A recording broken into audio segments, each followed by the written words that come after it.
À la question « Qu'est-ce que le baptême ?», nous pouvons ajouter « Comment sommes-nous devenus ce que nous sommes ?»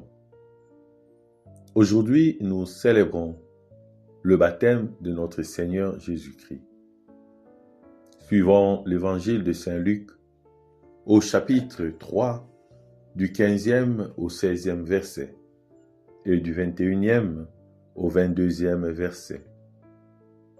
Or, le peuple était en attente et tous se demandaient en eux-mêmes si Jean n'était pas le Messie. Jean s'adressa alors à tous. « Moi, je vous baptise avec de l'eau, mais il vient celui qui est plus puissant que moi. Je ne suis pas digne de défaire la courroie de ses sandales.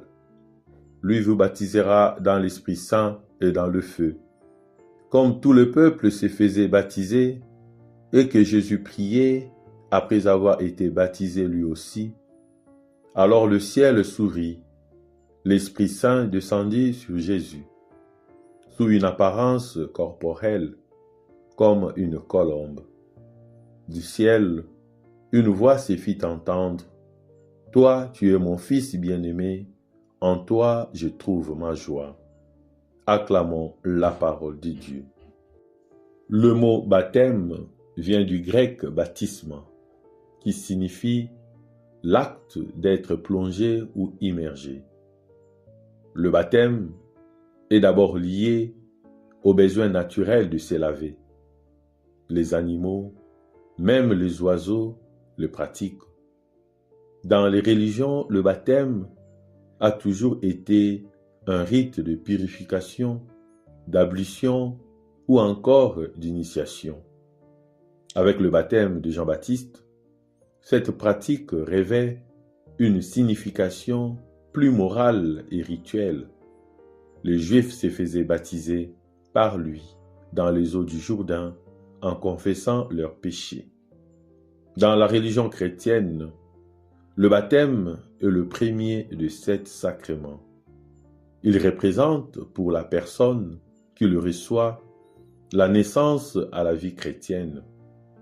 Être baptisé, c'est être plongé dans la mort et la résurrection du Christ. Le baptême est le fondement de toute la vie chrétienne, la porte qui ouvre l'accès aux autres sacrements.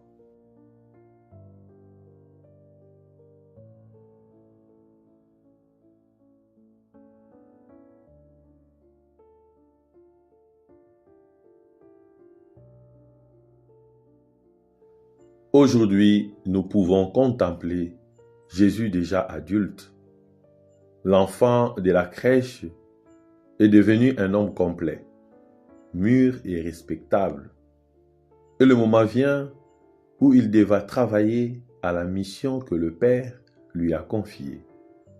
C'est ainsi que nous le trouvons alors qu'il est sur le point de commencer cette tâche dans la rivière du Jourdain, parmi les hommes de son temps qui s'en allaient écouter Jean pour lui demander le bain du baptême comme signe de propreté et rénovation intérieure. Dans cet acte de routine, le Christ est découvert et signalé par Dieu. Du ciel, une voix se fit entendre. « C'est toi mon Fils, moi aujourd'hui je t'ai engendré. » C'est cette voie que chacun de nous devait. Le baptême du Christ est l'étape préparatoire du grand chemin qu'il va suivre et qui le mènera jusqu'à la croix. C'est le premier acte de sa vie publique, son investiture comme Messie.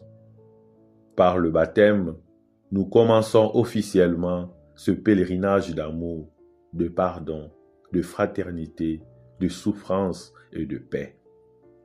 En se soumettant au baptême de Jean et tout au long de sa vie, Jésus manifestera sa grandeur dans l'humilité des gestes et des paroles.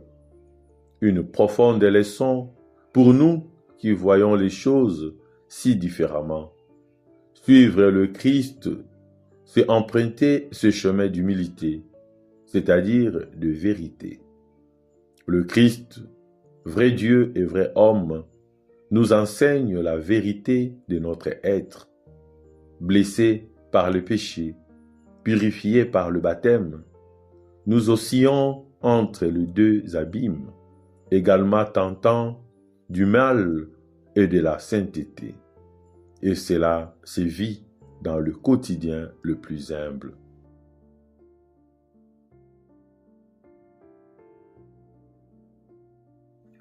À chaque pas, nous pouvons choisir Dieu et son amour ou le refuser. Mettre ses pas dans les pas de Jésus, c'est s'assurer un chemin qui conduit à la vie éternelle, au vrai bonheur. Que le Fils de Dieu, engendré par le Père de lumière, venu humblement se soumettre au baptême d'eau de Jean le Baptiste, pardonne nos ingratitudes, nos péchés, qu'il porte sur lui, sauveur du monde. Que serions-nous sans le Christ, qui jusqu'à l'extrême, dans l'amour sans mesure, a tout livré dans son propre baptême de sang sur la croix?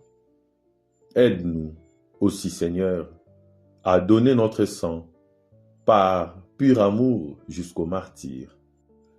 Par notre prière, mettons-nous à la disposition de Dieu.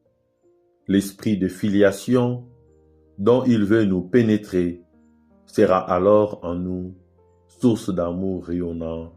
Amen.